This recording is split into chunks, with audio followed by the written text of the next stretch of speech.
Hello everyone, I'm Wayne Steinkoph with Swank Cake Design. And I'm Sidney Galpern from simicakes.com. And today we're going to show you guys how to make this beautiful, elegant, antique fan using cake lace and Simi Isomalt. So if you're ready, let's get started. Okay, so one of the components in this project is an edible sugar lace. Right. Okay, and what we're using is Claire Bowman's cake lace. Okay.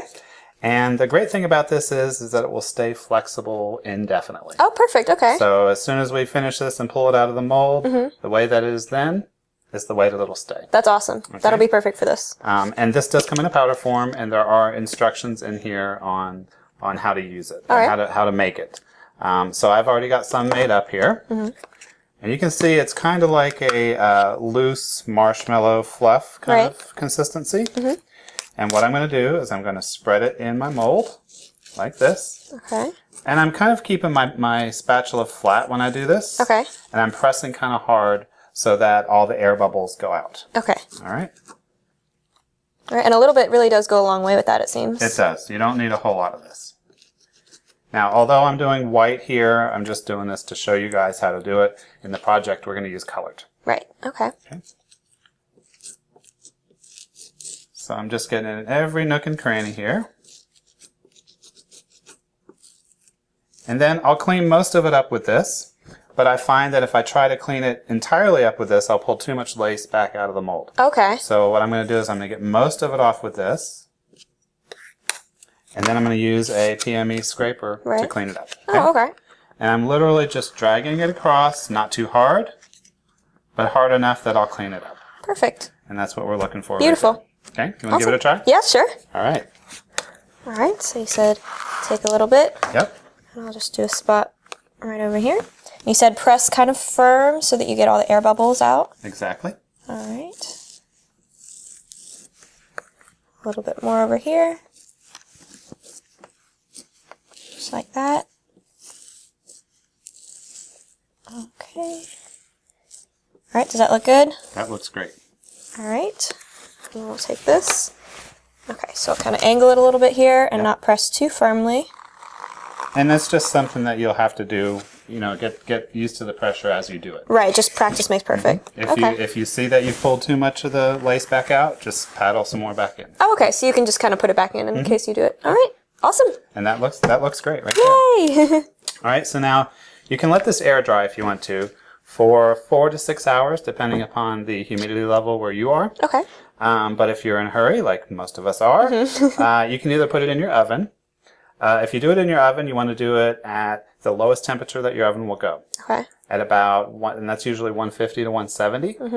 But even then, that might be a little bit too hot. So you want to do a little test in your oven to see how it's going to perform for you. Okay, right. And if you find that your oven is too hot, what you can do is maybe heat up your oven, turn it off, leave the door cracked when you put it in there. Okay, so get it come down a little bit. Exactly. All so right. play with it, see what's going to work for you, but it should be the lowest temperature your oven will go. And you can put it in there for 20 minutes. Okay, so you can cut down the time considerably if you Yeah, do it in the is. Definitely. oven. You can also put it in a food dehydrator, which is my preferred method of drying the lace. Okay. If you do it in the food dehydrator, 120 degrees for 20 minutes. Oh, all right. So that's what I'm going to do is I'm going to put this in the dehydrator. I'm going to let it dry, and you'll notice that it will shrink down a little bit in the mat. And it will allow you enough room to put a second coat of lace in there. Okay. And I do prefer putting a second coat in all of my laces just to make it a little more stronger. Okay, so just to add a little bit of thickness to it and a little bit of strength. Right. All right. Because you could rip it. It's a pretty strong material, but you could rip it if it's only one coat. Okay, so just make it a little bit, stand up a little bit more. Yes. All right. So I'm going to let this dry, put a second coat in, and then we'll show you what it looks like when it's ready to come out of the mat. Perfect. All right, now Sidney's going to show us how to make the ribs of the fan using Isomalt, but we are going to do a little bit different technique here where we're going to use the finished cake lace in addition to the Isomalt. Yes, exactly. We did. We kind of did a little bit of experimenting, and we found out that you can pour Isomalt onto cake lace. Okay, and it will not disintegrate. It won't break down. It will retain its beautiful lace pattern in it. Okay, so that's what we're going to do to kind of incorporate the lace into every aspect of the fan that we can. All right. So we already have a piece of finished cake lace here that we colored ivory. So that's what I'm going to use. So I have the lace just laid out here on a silicone mat, and I have these these forms, which are called Simi flex form molds, and basically they're tubes of silicone, and that is what we're going to use as our frame to fill in with the isomalt. So we're going to lay these over the cake lace. Okay, so let me start back here, and I am going to place them about 1/2 inch apart, so I'm just going to use my ruler. Alright, so I'm going to lay one out, and just from the inside edge, I'm going to go about 1/2 inch for each of the flex forms, and that way we have kind of an even straight line. Alright, so just make sure that they're laying straight, and I did cut these down, okay? So now that I have them all lined up, I'm just going to move my ruler over a little bit, and if you hand me the longer flex forms, thank you, we will lay them out here. So I'm going to lay one on one side, and then the other right across the top here. And that will just stop the flow of isomalt, like I said, from running too far out and kind of hold it all in its place. There we go. Okay. So really what this is this is a customizable mold. Yes, you can exactly. make this shape whatever you want with these flexiforms. Yeah, exactly. So you can use the flex forms and just kind of bend them or cut them or arrange them into any shape, so you can create your own frame to actually, you know, make any freeform shape that you need. So that's why I'm utilizing them with this. Alright, so now I'm just going to go ahead. I have some pre-cooked isomalt here, okay? I use pre-cooked Simi isomalt. That's the kind that I use. And it's already cooked, so all you have to do is melt it in the microwave and just cook it down until it's a liquid. So this is, like I said, already cooked. You don't have to worry about a temperature or an ingredient or anything like that. And so all I'm going to do is just pour it into the mold.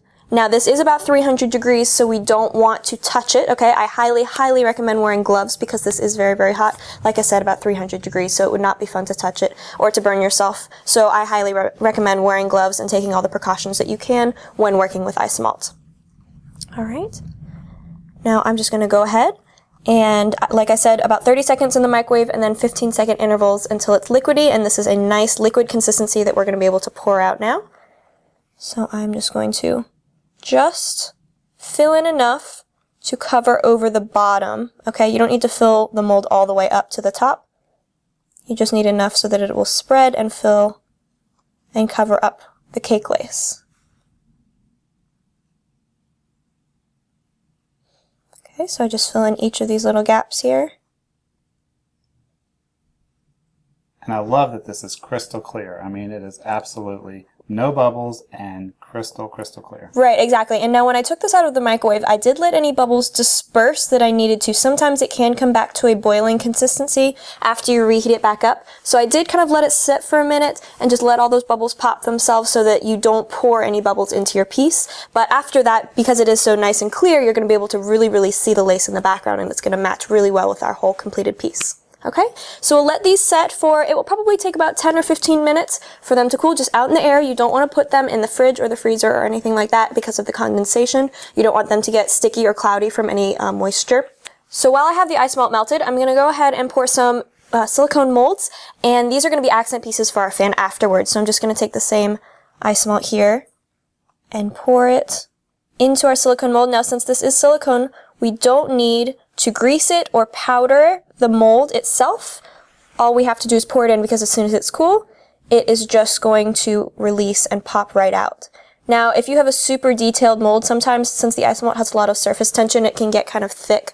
It does not spread into all the little cracks and crevices and details. These are pretty smooth-edged molds, but if you did have that problem where some of the little areas didn't fill in, you could just use a toothpick or a small spatula and just kind of spread it in. It looks like these pretty much have filled completely through, but if you did have that problem, you could very easily just kind of spread it.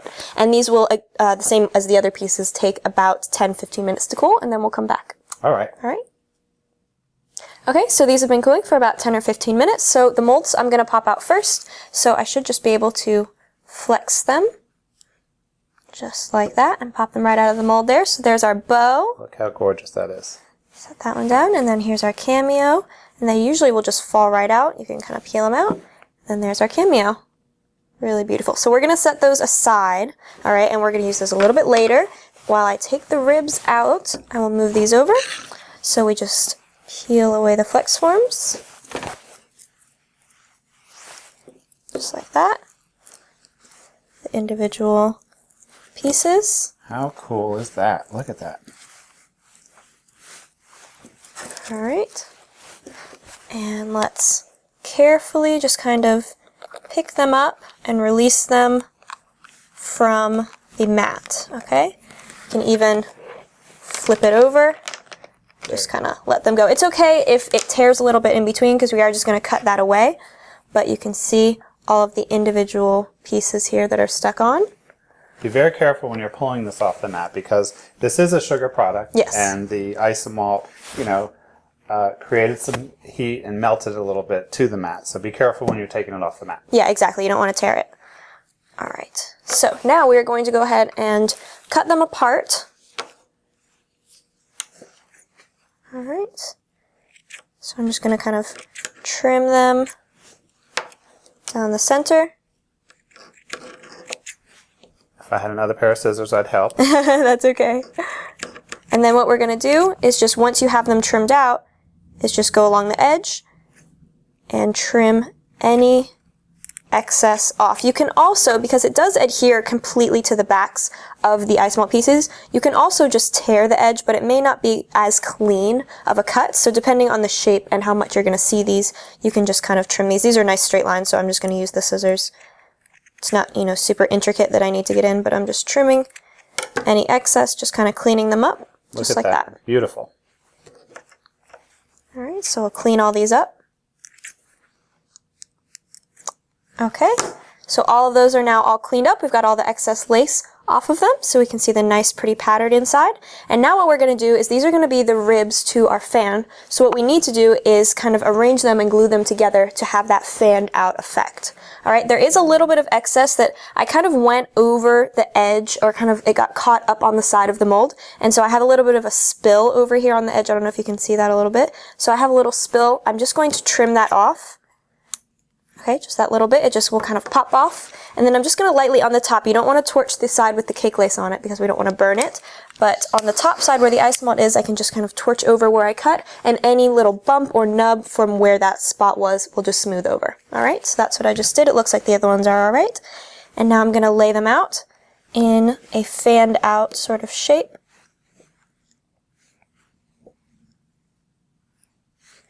Kind of plan it out first. Okay.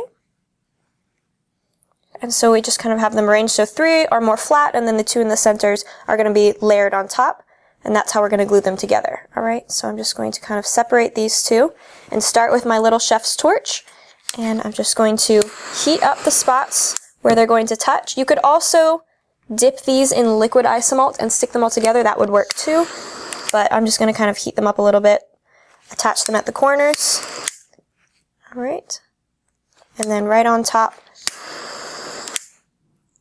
And we don't really have to worry too much about this bottom joint because we are going to go back with those silicone molds and cover that up. So we don't really have to worry too much about it, about how it looks, just as long as it's all glued and secure.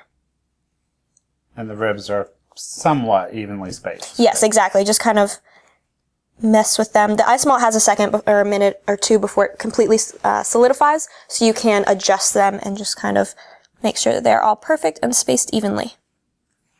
All right, now I think we're ready to add the lace. Perfect. All right, so here's the cake lace that I prepared previously, and I colored it using Americolor gel colors. Okay. And I did 2 different sort of antique-y colors. I did a blue and a green. Perfect. And actually, the second coat that I put on there, I just put white behind there. And so the previous color bled through a little bit, but you'll see when we turn it out, Okay. the color will be a little bit darker. Okay, so it'll be more intense on the other side. Exactly. Right. Now, I know this is ready, but when you're doing this at home, what you want to do is you want to just peel back one section of the mat like this, okay? And if it doesn't come back that easily, then you know it's not dry enough. Okay. So this is coming out easily, but I don't want to pull the lace away from the mat. I want to pull the mat away from the lace. Right, because the mat is a little bit more durable, right? So it's not as easy to tear. So I'm just going to turn it over and start walking it out. You can see there the blue and the green. Okay, beautiful. And you notice how I'm sort of holding on to it as I go. I'm not holding on to it up here. Right. Holding on to it down here as I go. Exactly.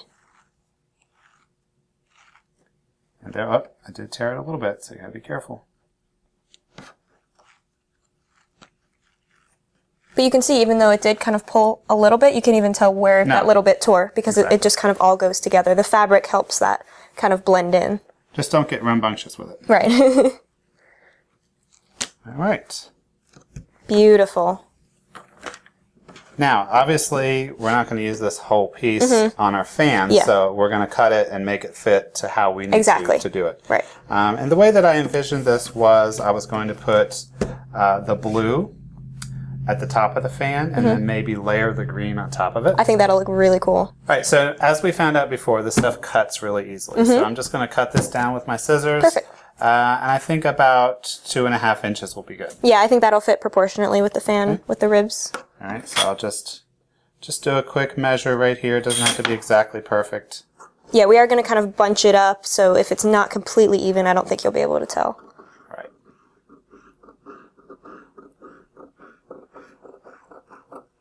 All right, and then the part that overlaps, I don't want to cover the blue up completely.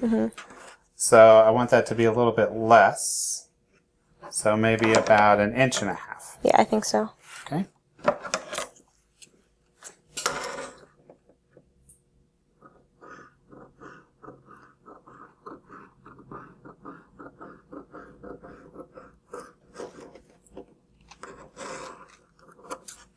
All right. And then we can always use this for something else. Right, exactly. Just save that and use it for another project. Yeah. And if you do have pieces left over like this, make sure that you store them between pieces of wax paper or parchment paper in a Ziploc bag. Perfect. All right. That's great. So then you can, make pieces in advance too, right? So you don't have to necessarily make it that day or whatever that, whenever that is. Whenever you have time, make your lace ahead of time, store them in the bag, and then they're ready when you decorate. Awesome. All right. All right, so let's go ahead and attach this to the fan. Okay. And these are the ribs, like we said, and the lace part I want to extend out beyond that a little bit. Off the edge. But I do want to sort of weave it and pleat it as I go. Right, we want it to look natural. Right. And I'm going to be using piping gel for the glue. I don't know if you've ever used this before, but this is a great glue. But a little bit of it goes a long way. So I'm going to actually be putting it on and wiping off the excess with my finger. And then the lace will just stick right on there. And I really like that too because it is in a tube, so you don't have to worry about filling a parchment bag or using a spatula and spreading it everywhere. You can just kind of aim it and get it exactly where you need to. That's really nice. And I don't have to clean a brush afterwards. Exactly. Oh, yeah. All right, so I'm just going to put a little dot on each little rib there. And like I said, wipe off the excess with my finger. And I'll probably have to go back in and where I pleat this, put some more glue. Put a little bit more just to secure it. So what I'm going to do is I'm going to start by, I might wrap that around, but just to start, I'm going to go like this. Weave it underneath. Pull it back around. So you're going under and then you're just kind of using some of the excess to fold it backwards. Right. Okay. That's nice, because then the pleats will fall exactly where the ribs are and kind of look more natural that way, like it was fanned out.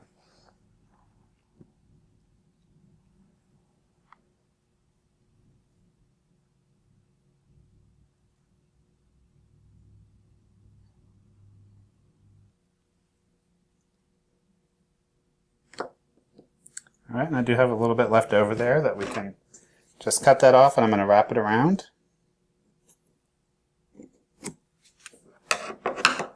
Oh, that's beautiful. It's pretty cool already, right? And this is the parts here where I said that I'd probably have to just add a little bit more. Tack it down, so we'll do that. We'll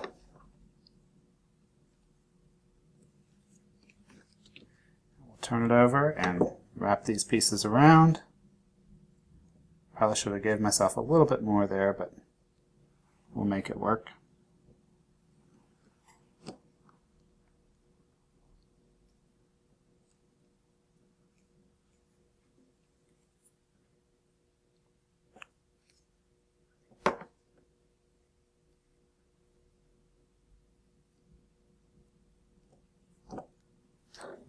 Wrap this side around.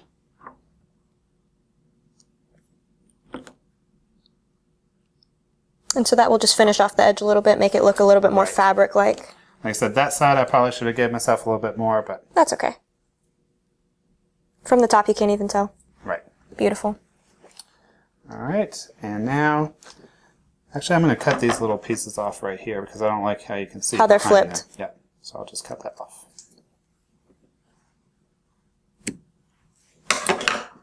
All right, and now the overlapping piece, which is going to go down here.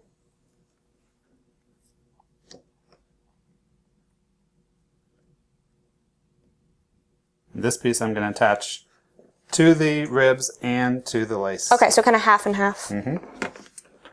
And where I didn't give myself enough to wrap around the first time, I'll do it on this time. Perfect.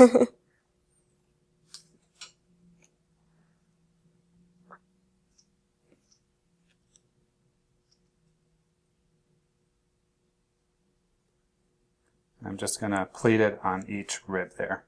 So that way it matches with the other one. Right.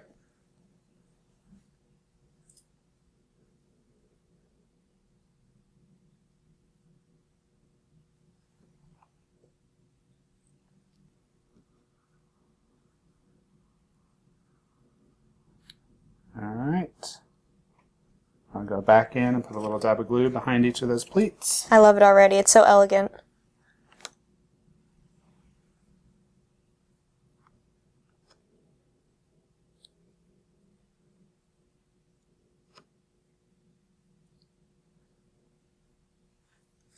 Maybe I'll turn it around so you can see from your point of view how that's coming along there.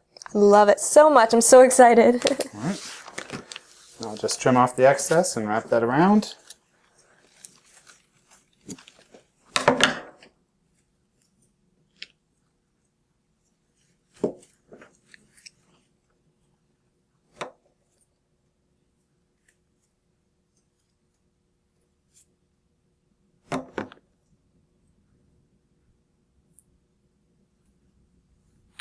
Just finishes it off nicely, all right? Yes. Perfect. All right, so this is looking pretty good. We still have some more details that we're going to put on, but I do think I'm going to add some more lace down here at the bottom. Yeah, I think so too, just to tie it in a little bit. Right, okay, so I'm going to take some of my leftover lace and just cut a piece off.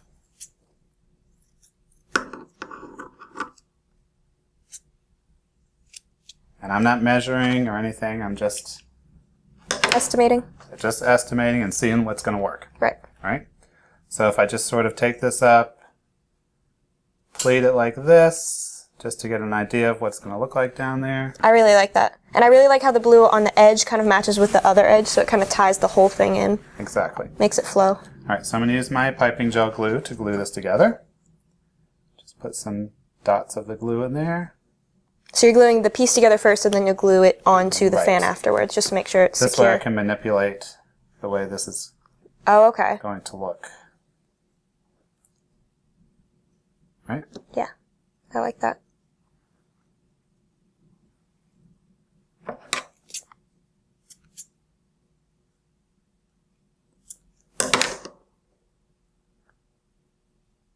All right, now we'll attach it to the bottom of the fan. And all this where it's attaching will cover up with one of your decorative brooches. Yes, yeah, we're going to put one of the brooches onto the kind of seam at the edge where it's all tough together, so that way you don't really have to worry too much about making it neat or straight or clean or anything. It can just lay, you know, whichever way it looks nice. How about something like that? I love it. It's so pretty. Very nice. All right, so we'll go ahead and we'll get the rest of the decorative elements and we'll put it all together. Awesome.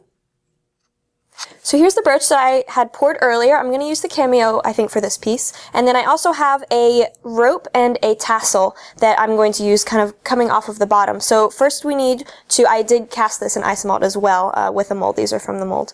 And so I am going to go ahead and paint these first before we attach them on. So I have a little bit of, this is Wedding Gold Luster Dust.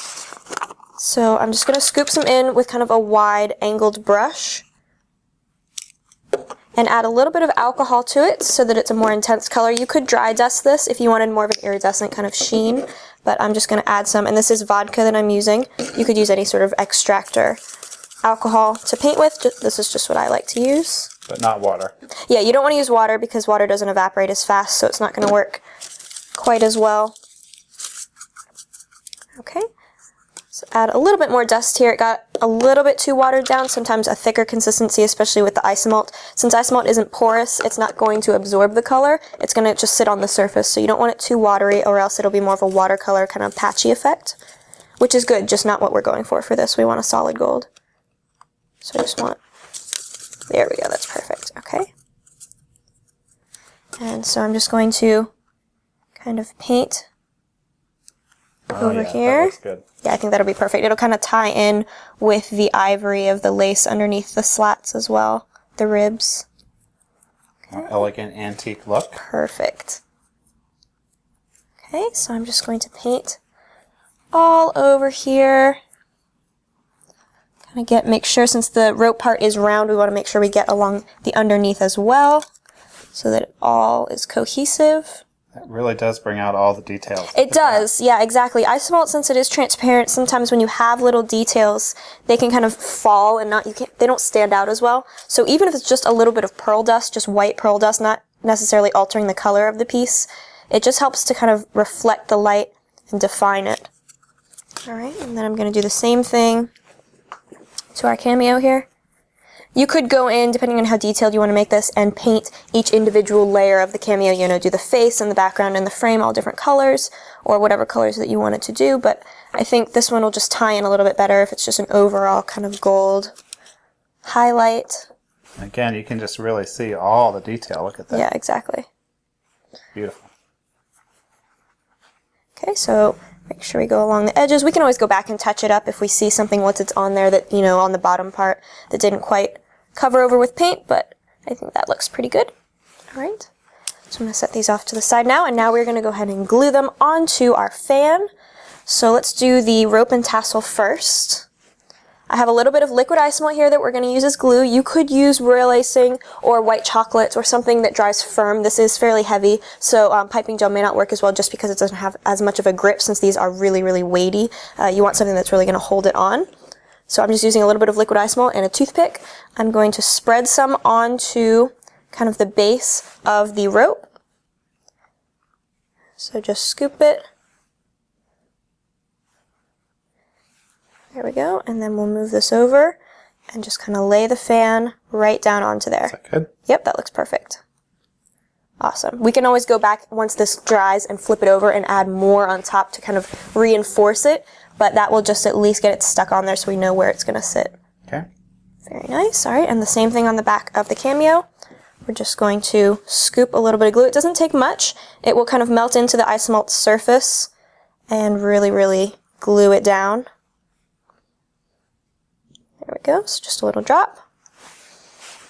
We'll look at this. It grabs a hold right away too. It does, yes. So you want to make sure that you pretty much have it placed straight and even.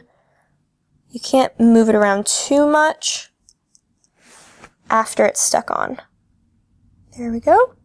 Perfect, it's all nice and secure on. And now the last thing that we want to do to this is we do want to spray it with a little bit of edible glaze, and that's just going to keep everything shiny, preserve the Isomalt, make sure no humidity makes it cloudy or tacky or anything like that. So if you hand me the piece of parchment paper under here, you don't want to spray on your silicone mat because it will not come off of the silicone mat.